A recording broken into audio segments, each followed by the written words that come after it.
Good morning. I thought I would take today to show you a little bit about how to use my sky overlays in your photography to really make your photographs pop. I myself am a natural light photographer, so I often do this in my own pictures, but granted, I really only use it in a couple per session because I do like the look of natural light and the blown out skies. You can see here I have two pictures up. I have the finished photo with the sky overlay, and then I have the pre-sky overlay photo here. And I'm just going to show you real quick how you can take one of our skies and pull it in. Okay, so here's our folder with all the sky overlays that you purchased.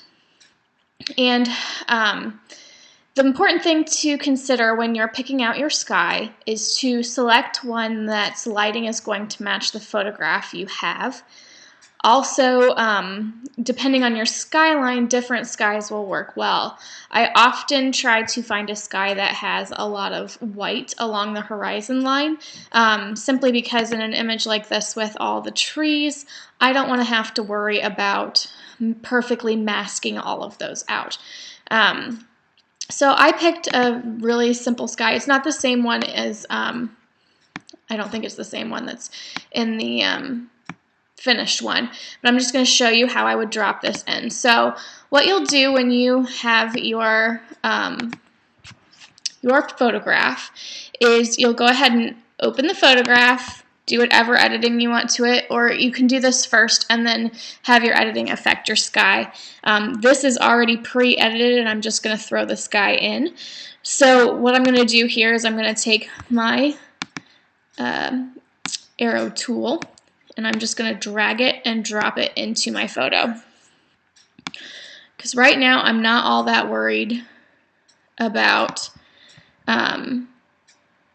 being precise. So what we're going to do is I'm going to change this layer mode to multiply. And you'll see why. Now you can see why I did that, because by changing my layer, I'm able to see where the tree line is. Okay, so I'm real quick going to turn that off, because the next thing I want to do is I'm going to go up here and I'm going to go to select color range. Okay, and you can see how it has selected the white. So I'm just going to go ahead and click OK. Okay, so we've got our sky selected, but you're going to see there's some little highlighted areas in the foreground here too. I'm not going to worry about those right now because it's not going to matter. But what I am going to do is I'm going to go ahead and go up to my sky here, and I am going to click mask. Okay, now obviously that's really hard line there, so we're going to soften that up and make that look a little better. But another thing we're going to do is add a levels layer. Now I do this with my images to begin with, but because, and I'm going to go ahead and I'm going to make this only affect my sky by selecting create clipping mask. Okay, so what I'm doing here is I'm going to bring up my whites so that they are very white, and I'm actually going to brighten the whole sky a little bit, and I'm going to bring my shadows down a little bit. The reason I want my whites to be really white is because it's going to make it easier to blend it into the tree line. The other thing I'm going to do is I'm going to go ahead and click on my sky layer again, because I want to add a dodge and burn layer. And what this is going to do is I'm going to select my brush by hitting B.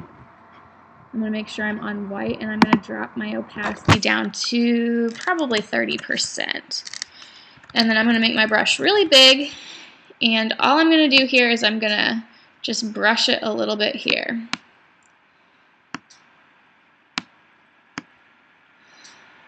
And yes, it's looking very much like I just blew out all those clouds.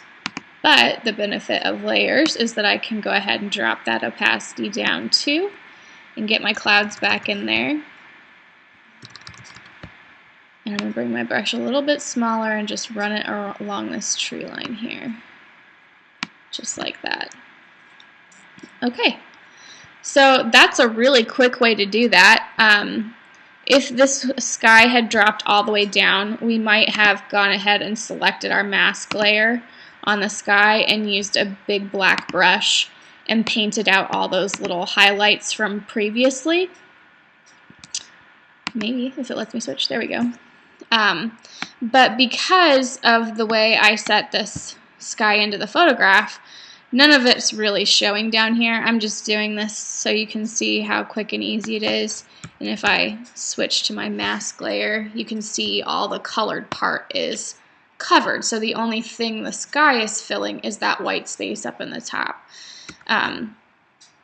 So there's a lot of different ways you can do this. This is just like a quick, easy way to do it, to show it to your clients without spending a ton of time. You can throw a sunburst in here or anything else like that. You can also, like, we could do another dodge and burn layer and darken up the sky a little bit more. Let me do that real quick to show you how that would work. So if I've got my black brush selected, and let's do 30% again, because we can always change our opacity. I'm going to make my brush even bigger. And what I'm doing here is I'm going to darken along the top, because I want to keep down by my clouds a little bright. I'm going to let it catch up with us because my computer's running a little slow, and then I'm going to just pop it up like this a little bit. Okay, now I'm going to bring that opacity down again. Now the other thing you can do is, I really like when my skies are vibrant, and for this particular image we had to really brighten it up. So I'm going to go ahead and add a saturation level increase. So we're just going to come up here, and you can see how much brighter that sky suddenly got. Okay, so the next thing I'm going to do is I'm going to mask the bottom, because the last thing, well, actually I don't have to because it's right there in my clipping mask. So it's only affecting our sky again, which is perfect. So you can see how quick and easy that is to do. It's really the same thing for any one of our sky overlays.